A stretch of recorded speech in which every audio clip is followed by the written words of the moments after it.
এরকম একটা সকালে, সুন্দর সকালে রাস্তার দুই সাইড দিয়ে এরকম সরিষার ক্ষেত, জায়গাগুলো শুধু উপভোগ করতেছি।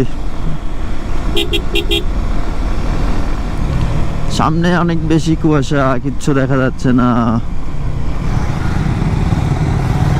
তো আমরা এই যে আর একটা রোডে উঠলাম, এইটা দিয়ে সম্ভবত রানীর হাট উঠবে, হয়তোবা, আমি সঠিক জানি না।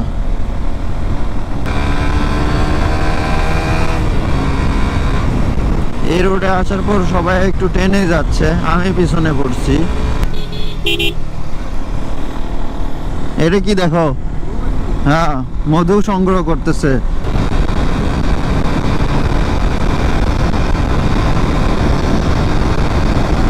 আরে কুয়াশা, কিচ্ছু